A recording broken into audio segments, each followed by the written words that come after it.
entre l'analyse et la synthèse? L'analyse, c'est une sorte on décortique la chose, Oui. on va du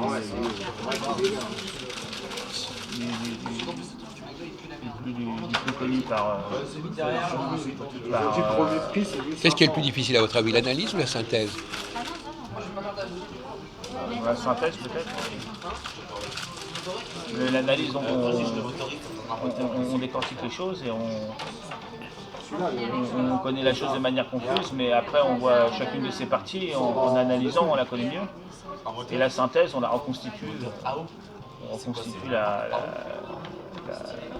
chose Oui, mais alors de ces éléments jusqu'à sa globalité.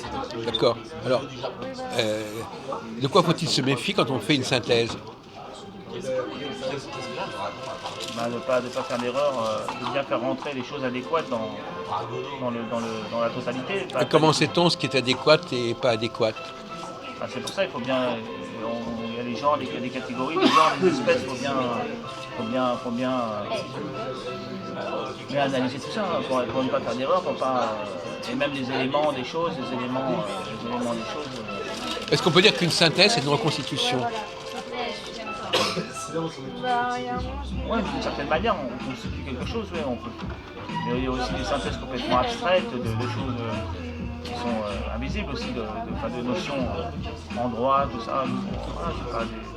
Ils n'ont pas d'éléments spécialement qui existent, mais pas de manière matérielle. Même si on peut faire ça avec différents objets. Il y a quand même un travail de sélection, parce que l'analyse, par exemple, ça nous garantit pas la cohérence de l'ensemble. Tu vois ça comportement, c'est décortiquer la chose, parce qu'au départ on la connaît de manière confuse, et puis après en analysant on la connaît de mieux en mieux, et on arrive jusqu'à sa fluidité, ce que c'est. La fluidité de la chose, on n'arrive pas à son essence parce qu'on ne peut pas connaître l'essence. Maintenant on connaît que ce que c'est. C'est un homme, un cheval, voilà, on arrive, et après Et là vous partez d'un exemple où visiblement c'est un être d'un seul tenant. Bon, un âne c'est un âne. Maintenant, par exemple, la Bible, c'est pas la même chose qu'un âne.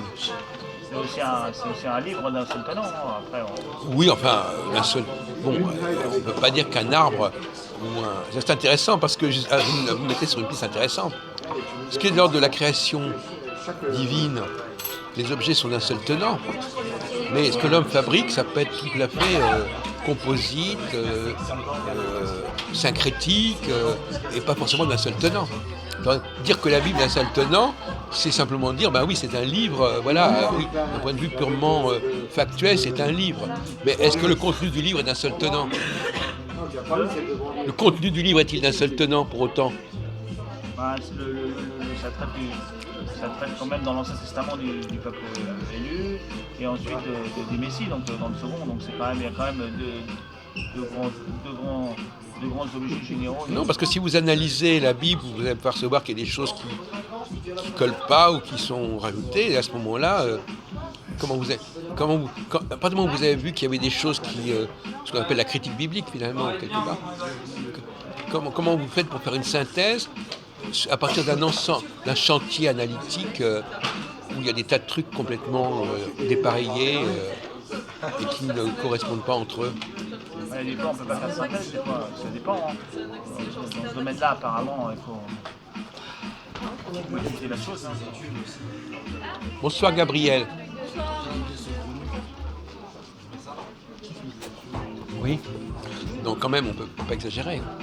Donc on est d'accord que la création de Dieu, c'est un seul tenant, et par définition, le livre, lui, c'est quelque chose de... C'est une sorte de compilation. Une compilation, le livre.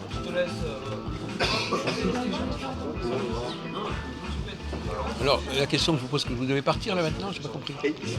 Votre attention est attirée par quelque chose, vous êtes distrait? Ah d'accord, parce que je ne m'en rendais pas compte.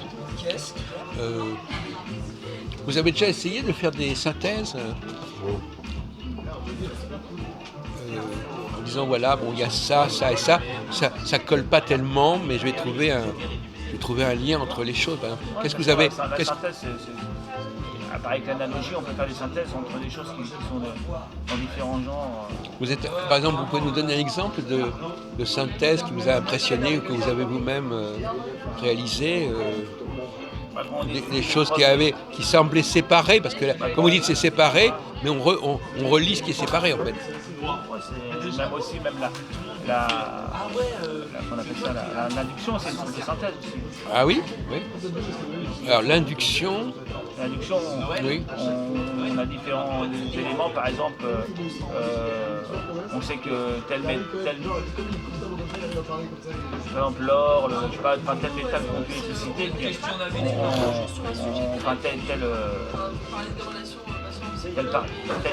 telle espèce de métal publicité, et quand on arrive à tous les mettre, à faire des expériences avec chacun, on déduit de manière générale, synthétiquement, que le métal produit l'électricité, tous produisent l'électricité, par exemple. À votre avis, le raisonnement par induction, est-ce qu'il est plus solide que le raisonnement par déduction? C'est l'inverse, mais c'est solide aussi, oui, ça dépend des cas. Des fois, il faut utiliser un, des fois l'autre. Des fois, ils utilisent les deux pour pouvoir compléter, pour pouvoir faire une preuve dans des recherches. Est-ce que la synthèse permet de faire apparaître des éléments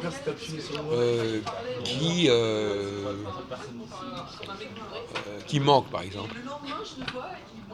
Un chaînon manquant. Vous dites, par exemple, vous avez tout un ensemble de facteurs et puis vous dites ah oui mais apparemment il y a un truc là qui manque. C'est possible, ouais. Ouais, voir, ou un truc qui est en trop, par exemple. Ouais. La synthèse, elle peut aussi apporter des éléments, faire apparaître des éléments qui sont absents ou qui ont été supprimés. C'est supprimé, après faut pas non plus construire de manière approximative, il faut quand même être sûr de ce qu'on fait. Hein. Quand même une certaine rigueur. Oui, c'est préférable, oui, bien sûr. Enfin, être sûr de ce qu'on fait, ça demande, c'est avoir confiance dans son intelligence. Avoir confiance. Je ne sais pas ce qui se passe derrière moi. 7 minutes. On va y aller. Ouais, après, alors. Bon. Combien il a dit? Vous partez dans combien de temps? Non, on va y aller, après on va prendre le... Dernier train, 25 minutes. 25 minutes? D'accord. Bon, on peut changer de sujet ou voilà. Donc c'est